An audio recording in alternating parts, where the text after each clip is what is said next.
আমার যেমন মন হবে আমি সেমনি রান্না করব, কাউকে কিচ্ছু করতে হবে না।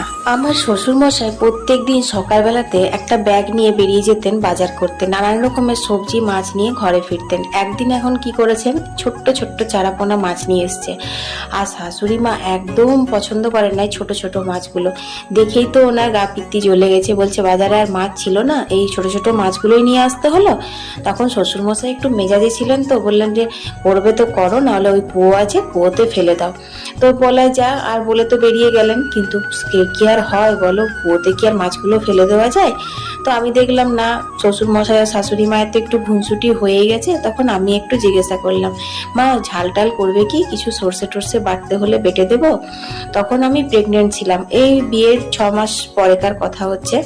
তো বললো না, তোমাকে আর কেতাত্ত করতে হবে না, আমার যেমন মন হবে আমি অমনি করব, যতটুকু সময় পাবো ততটুকু সময়ের মধ্যে যা হবে তাই করব। আমি তো চুপ করে গেলাম, কারণ আমি জানি আজ দুজনারই মেজাজটা অফ আছে।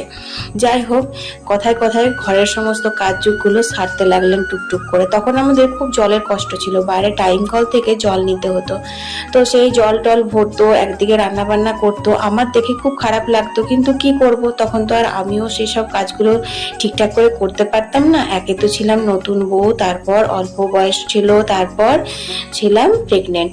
যাই হোক, দেখলাম তেঁতুল ভিজিয়ে রেখেছিল, সে তেঁতুলটা খুব ভালো করে হাত দিয়ে চটকে চটকে চটকে চটকে মাখা হলো।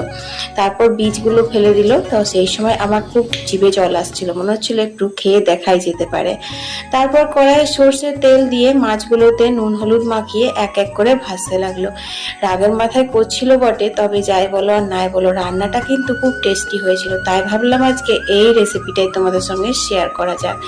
ও মা, দেখলাম কিছুই তো দিল না, শুধু মাছগুলো ভেজে সেই তেলের মধ্যে পাঁচফোড়ন আর কাঁচা লঙ্কা দিয়ে অল্প একটু হলুদ দিয়ে আর তেঁতুলগুলা জলটা হরাস করে ঢেলে দেওয়া হলো।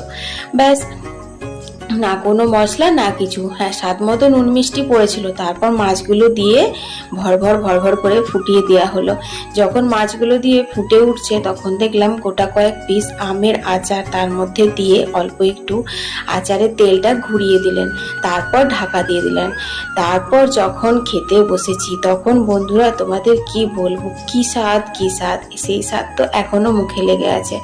তো এসে শ্বশুর মশাই বলছে মাছটা খাসা হয়েছে না রে। আমি কিছু বলবো, অমনি এসে বুক টান টান করে শাশুড়ি মা বলছে, দেখো মা শিখিয়েছে তাই তো রান্না করেছি। ব্যাস, হয়ে গেল শুরু বাপের বাড়ির বড়াই। না না না, এটা আমি না, এটা শ্বশুর মশাই শাশুড়ি মাকে সেদিন বলেছিলেন। যাই হোক, তোমাদের সাথে রেসিপিও শেয়ার করা হয়ে গেল, ছোট্ট একটি মিনি ব্লগ শেয়ার করা হলো। এখন